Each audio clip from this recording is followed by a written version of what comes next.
السلام علیکم محترم سامعین، میر سید عبدالواحد بلگرامی علیہ رحمت و رضوان اپنی کتاب مستطاب سبع سنابل شریف میں ارشاد فرماتے ہیں کہ نبی کریم رؤوف الرحیم صلی اللہ تعالی علیہ وسلم نے فرمایا، جس کسی کو کوئی مصیبت پہنچے اور ہو وہ بے وضو تو ملامت نہ کرے مگر اپنے نفس کو، لہٰذا چاہیے کہ ایک گھڑی بھی بغیر وضو کے نہ رہے کہ سالک مومن وضو کی حمایت میں رہتا ہے، وہ پلک جھپکنے پر بھی بے وضو نہ رہے۔ نبی کریم صلی اللہ تعالی علیہ وسلم نے ارشاد فرمایا، الوضو حصن المؤمن، وضو مومن کا محافظ ہے۔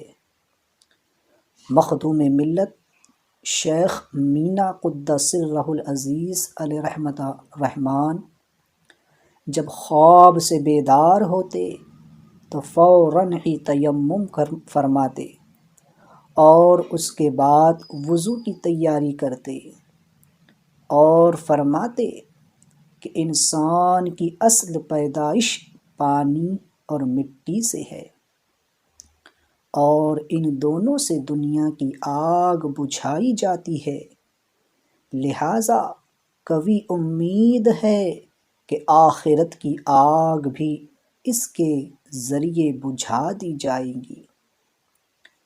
اہل معرفت کہتے ہیں کہ جو شخص ہمیشہ باوضو رہتا ہے، اللہ تعالی اسے 7 خصلتوں کی عزت عطا فرماتا ہے۔ نمبر 1، فرشتے اس کی صحبت سے رغبت کرتے ہیں۔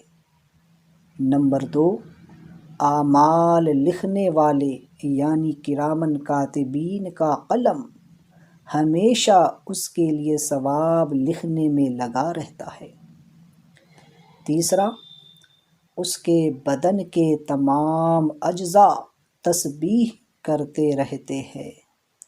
چوتھا، اس سے پہلی تکبیر یعنی تکبیر تحریمہ فوت نہیں ہوتی۔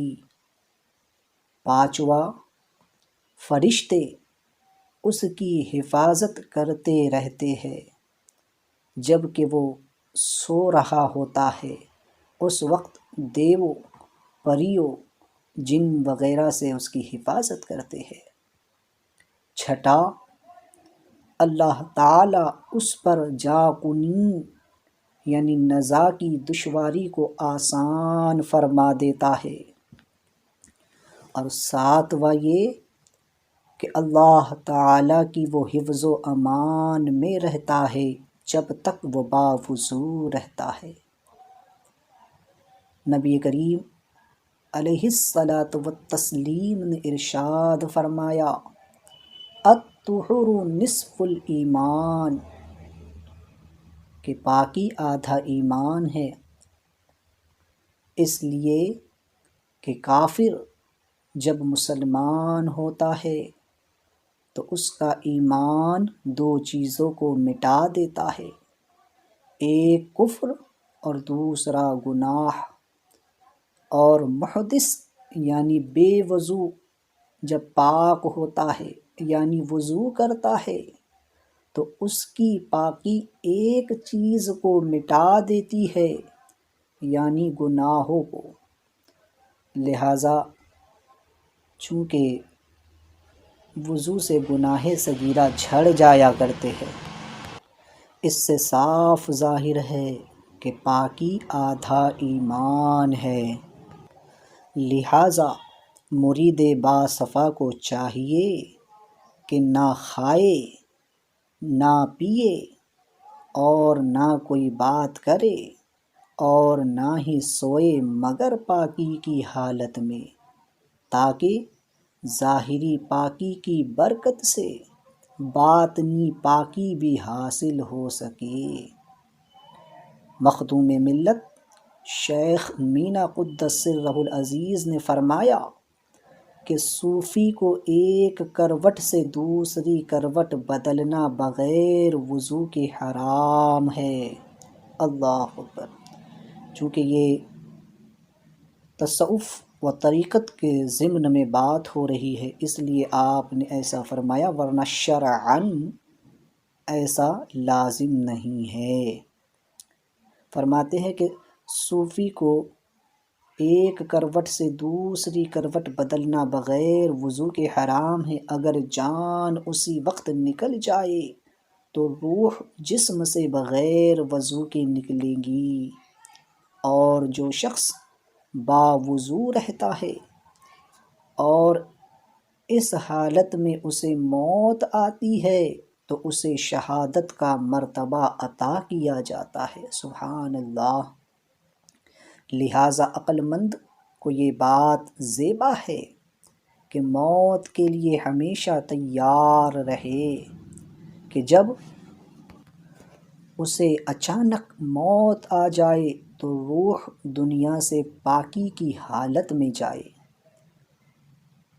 آپ نے یہ بھی فرمایا کہ شریعت میں فرض ادا کرنے کے لیے وضو فرض ہے، خانہ کعبہ کے طواف کے لیے نیز دوسرے مواقع پر وضو واجب ہے، اور سوتے وقت غیبت، جھوٹ، بیہودہ بات کرنے، کہا مار کر ہنسنے اور لا یعنی عمل کے بعد مستحب ہے، یعنی اس کے بعد وضو کر لے۔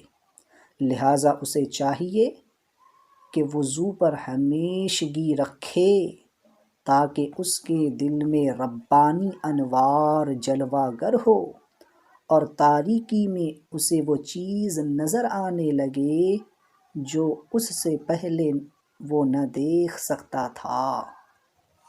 بزرگان دین فرماتے ہیں، الوضوء فصل والصلاة وصل، یعنی وضو فصل ہے اور نماز وصل ہے۔